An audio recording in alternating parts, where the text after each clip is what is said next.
40शी जवळ आली की कोणी महिला म्हणते माझी कंबर दुखते आहे, कोणी म्हणतं माझा गुडघा दुखतो आहे, तर काही जणांचे तर सगळेच सांधे जवाब देऊन जातात. त्याहून थोडं वय पुढं गेलं की मग थोड्याशा धक्क्यानं पडणं आणि त्यामुळं हाडांचं फ्रॅक्चर होणं ही मालिका चालू होऊन जाते. हे सगळं कशामुळं घडतं बरं?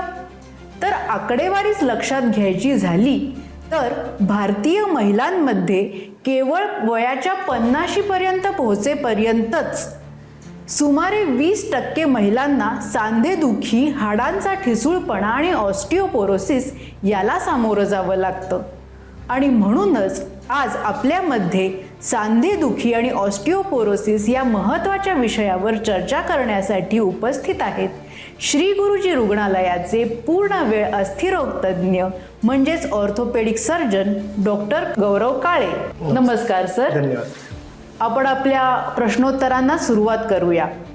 सर्वप्रथम मला जाणून घ्यायचं आहे की 40शी जवळ आली किंवा मेनोपॉज जवळ आला की हाडात नेमके कोणते बदल होतात किंवा सांध्यात नेमके कोणते बदल होतात आणि कोणत्या पोषक घटकाच्या कमीमुळे होतात? साधारणपणे 40शी नंतर मेनोपॉज ज्यावेळेस येतो स्त्रियांना, त्यावेळेस इस्ट्रोजेन या हार्मोनची कमतरता शरीरामध्ये जाणवायला लागते आणि त्याचसोबत थोडं आहारातील बदलांमुळे कॅल्शियम आणि व्हिटॅमिन डी ह्या दोन्ही घटकांची कमतरता रक्तामध्ये असते. तर या गोष्टींमुळे हाडाचा ठिसूळपणा हा सुरू होतो आणि त्यालाच आपण ऑस्टिओपोरोसिस असं म्हणतो. साधारणपणे एक पहिल्या 5 वर्षामध्ये 10% झीज ही हाडांची स्त्रियांमध्ये मेनोपॉज नंतर झालेली असते.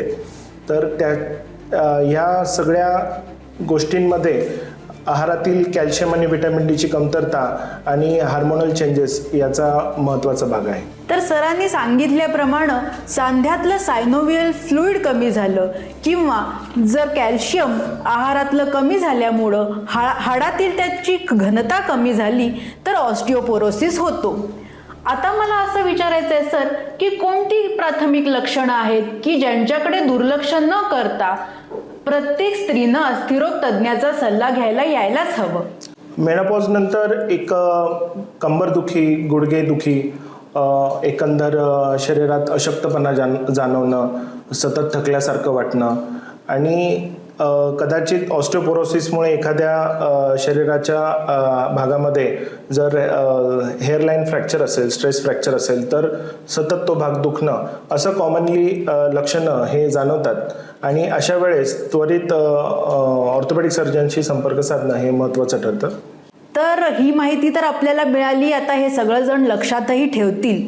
पण आता मला समजून घ्यायचं आहे सर की ह्या ऑस्टिओपोरोसिस किंवा हाडांचा ठिसूळपणा होण्याआधीच काही प्रतिबंधात्मक उपाय आहेत का किंवा काही अशा चाचण्या आहेत का की ज्याच्यामुळं हे टाळता येणं किंवा लांबवता येणं शक्य आहे? निश्चितच. ज्यावेळेस मेनोपॉज नंतर जेव्हा सुरुवात हार्मोनल चेंजेसची सुरुवात शरीरामध्ये होते आणि काही लक्षणं जाणवायला लागतात, त्याच्यासाठी निश्चित आपण 40शी नंतर काही प्राथमिक तपासण्या करू शकतो. जसं की सिरम कॅल्शियम आणि सिरम व्हिटॅमिन डी लेवल ह्या बेसिक टेस्ट आहेत. त्यातून आपल्याला रक्तातील कॅल्शियमची आणि कल्पना येते आणि त्यासोबतच शरीरातील हाडाची घनता बघण्यासाठी एक डेक्झा स्कॅन नावाची एक तपासणी असते जी आपल्याला एकंदर शरीराची जी कॅल्शियमची जी घनता आहे ती ऑस्टिओपेनिया आणि ऑस्टिओपोरोसिस या 2 स्टेजेसमध्ये आपल्याला ती तपासणी माहिती करून देते आणि त्यानुसार आपण काही उपाययोजना ह्या निश्चित करू शकतो. सरांनी सांगितल्याप्रमाणे जर डेक्झा स्कॅन सारख्या चाचण्या केल्या किंवा शरीरातील हाडांमधली किंवा रक्ताची कॅल्शियमची तपासणी केली तर ऑस्टिओपेनिया झाल्यानंतर ऑस्टिओपोरोसिस पर्यंत पोहोचण्यासाठी आपल्याला टाळता येतं, हे तर आपल्याला समजलं. आता मला समजून घ्यायचं आहे सर की जर ऑस्टिओपोरोसिस सिद्ध झाला तर त्यामध्ये आपण कोणत्या चाचण्या नियमितपणे केल्या पाहिजेत, कोणत्या नव्या चाचण्या आहेत किंवा कोणते नवीन उपाय आहेत जे नियमितपणे केले पाहिजेत की ज्याच्यामुळे आपल्याला त्याची तीव्रता कमी करता येईल? ऑस्टिओपोरोसिस आहे असं सिद्ध झालं तर मग त्यासाठी आपल्याला काही उपाययोजना करायला लागतात, जसं की आहारामध्ये कॅल्शियम आणि व्हिटॅमिन डी युक्त पदार्थांचा समावेश करणं, की ज्याच्याने आपल्या शरीरातील कॅल्शियमची पातळी वाढण्यासाठी मदत होईल. आणि सोबतच ते कॅल्शियम नुसतं रक्तात असून उपयोगाचं नाही, तर ते सांध्यामध्ये हाडांमध्ये सुद्धा त्याची घनता वाढली पाहिजे. तर त्यासाठी व्हिटॅमिन डी हे आवश्यक असतं. त्यासाठी कोवळ्या सूर्यप्रकाशामध्ये काही काळ व्यतीत करणं, त्यानंतर नियमित व्यायाम करणं, ज्याला आपण वेट बेअरिंग एक्सरसाइजेस म्हणतो, त्या व्यायामामध्ये काही पोहण्याचे व्यायाम असेल, पाण्यात चालणं असेल, किंवा नियमितपणे फिरायला जाणं असेल, किंवा काही वयोमानानुसार काही योगासनं असतील तेही तुम्ही करू शकतात. आणि ह्या सर्व गोष्टींमुळे शरीरामध्ये कॅल्शियमची म्हणजे हाडांमध्ये कॅल्शियमची पातळी मेंटेन होण्यास मदत होते. आणि सोबत काही सप्लिमेंट्स आहेत, जसं कॅल्शियम टॅबलेट्स आहेत, विटॅमिन टॅबलेट्स आहेत. विटॅमिन डी ची जे आठवड्यातनं एकदा जो डोस आहे तो जनरली वर्षभरामध्ये आपण एक 8 ते 10 आठवडे जर तो कोर्स घेतला तर विटॅमिन डी शरीरामध्ये मेंटेन होण्यास मदत होते.